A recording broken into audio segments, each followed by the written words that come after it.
Click the link below for a 30-day free trial of Audible. Masculinity, as defined by the National Democratic Institute, is the social expectations of being a man.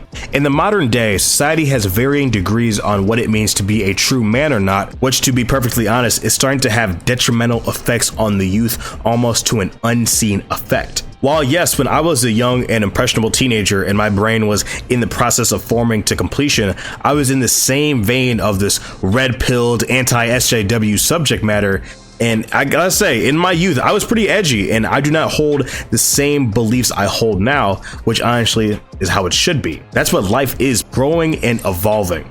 And one of the topics that you see in online discussions nowadays is how men are presented and specifically how they should act. Phrases like high value man are being thrown out, and while some of it is genuinely good advice, such as taking care of your body by working out and eating healthy, once women start to enter the equation, the ideology starts to break down pretty quick, as well as just general respect for your fellow man.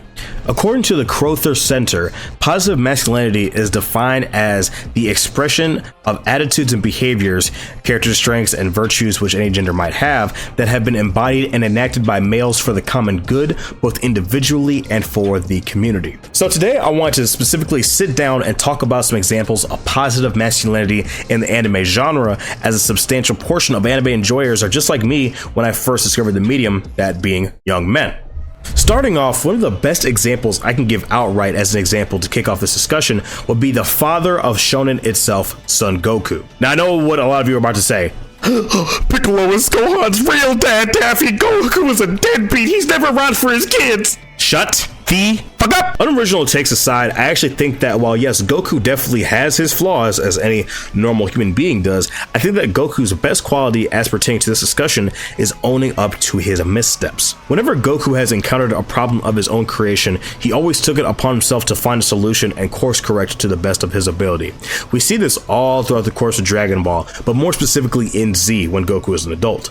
Take one of Goku's most contentious moments in the Dragon Ball fandom, which is the moment when Goku throws Cell a senzu bean in the midst of the Cell games, and Gohan has to fight in his place. Goku at this moment let his pride in Gohan overshadow his judgment as a father and placed his son, as well as the rest of the world, in very grave danger. Now yes, Goku was correct in that Gohan had the potential to beat Cell, but Piccolo had to remind Goku that this, at the end of the day, is an 11-year-old, or 9-year-old, depending who you ask, year-old boy who is having the fate of the world placed upon his shoulders against his kinder and gentler nature, who is now wondering, why won't my dad help me when I'm in so much pain?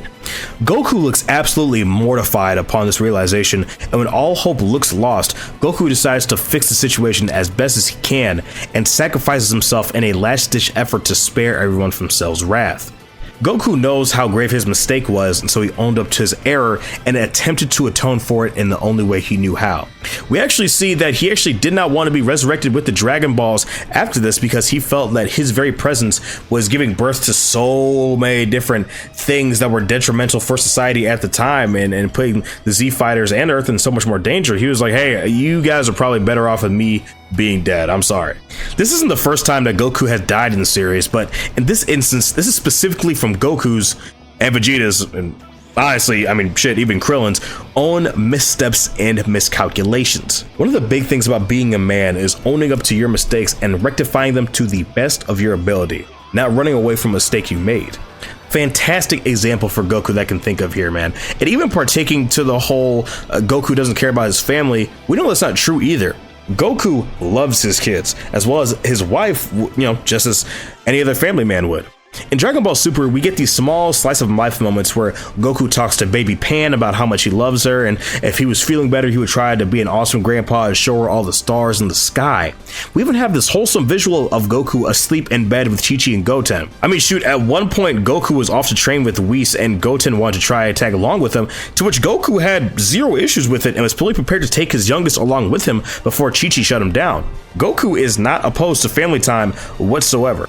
While yes, he does train out of search for a good fight and a worthy opponent, he's also fine to protect those that he holds very dear to him. I don't need to go in depth and explain how many people want to look like Goku, much less actually wanting to be like Goku growing up, so let's move on. And obviously, rest in peace to Akira Toriyama. Coming in at number 2, we have Toshinori Yagi, or what he is most commonly known as All Might. All Might, for a lot of kids that are heavy into anime, is the modern equivalent of Superman.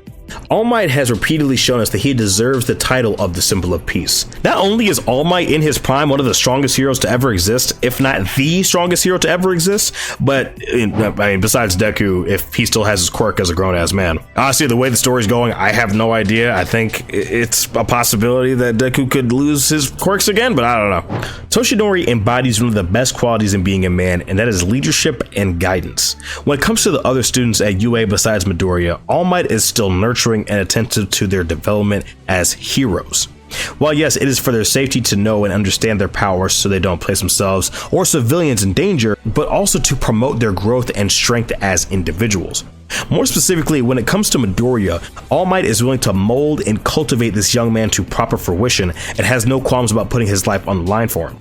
There's one specific instance of All Might being a fantastic mentor and role model for Midoriya immediately that comes to my mind. That being in chapter 97, where Midoriya's mother confides in All Might that she fears for her son's life and no longer feels comfortable in having her son stay in a school where villains have attacked multiple times already.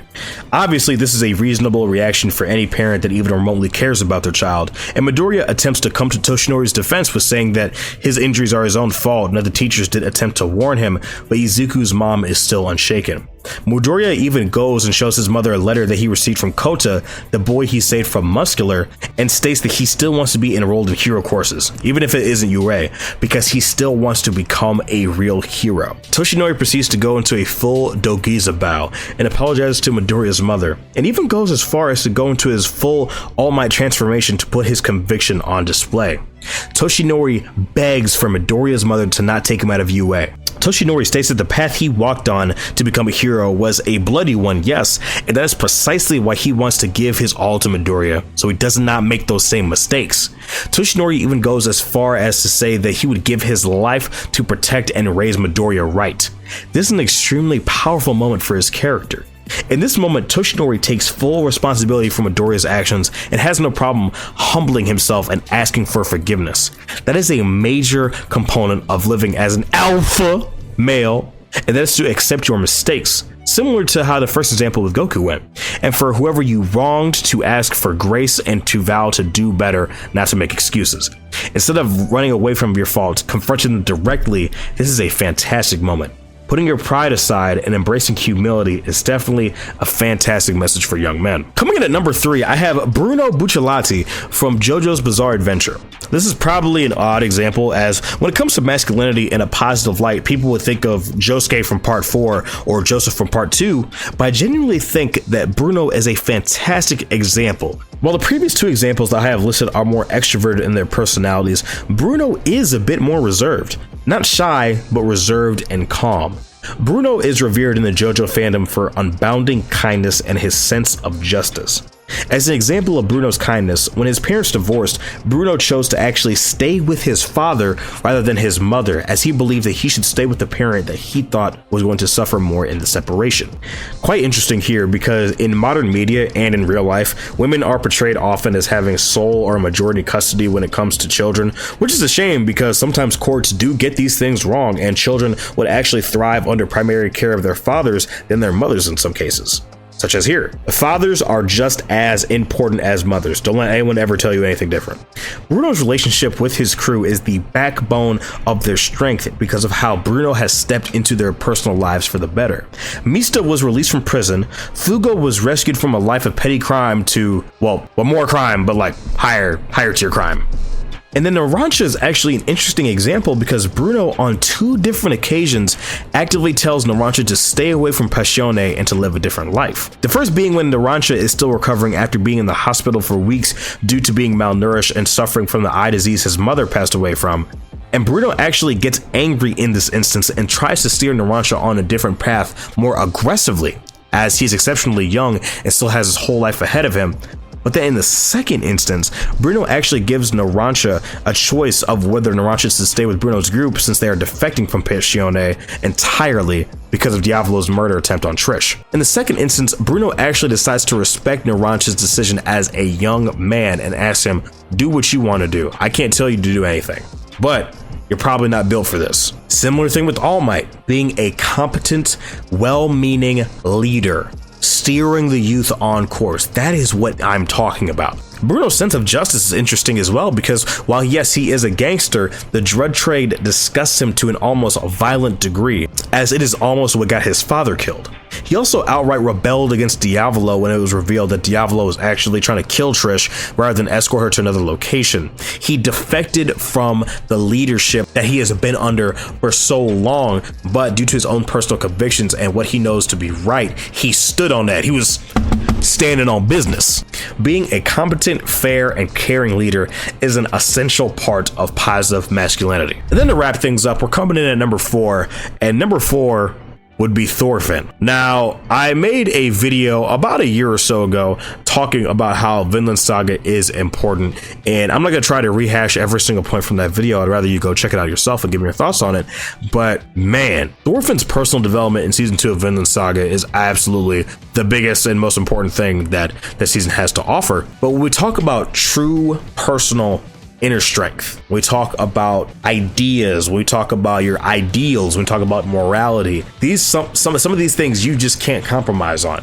And this is why Thorfinn is so important, because Thorfinn is exceptionally flawed, and we even see this in season 2 when he's still trying to figure things out, when he takes on that vow of non-violence, and then he realizes, well, this is impractical. I can't protect the ones I love by refusing to hurt anyone. Sometimes you have to do what's necessary. And then we have this absolutely fantastic moment at the end of the season, and you know which moment I'm talking about, where Thorfinn takes over 100 punches from a man who took down a bear with his bare hands, no pun intended, and he even goes as far as to state that he has no enemies and he has no qualms with anyone around him.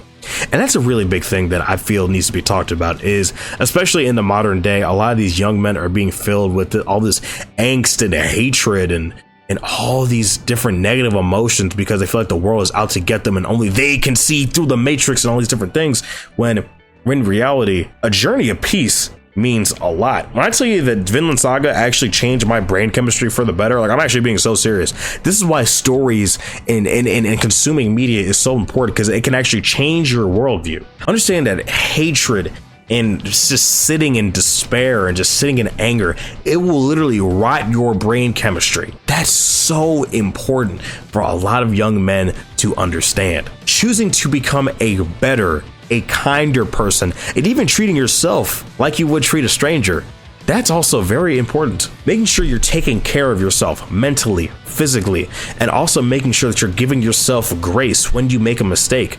Understanding that it's okay, step up, move on, it's in the past, right?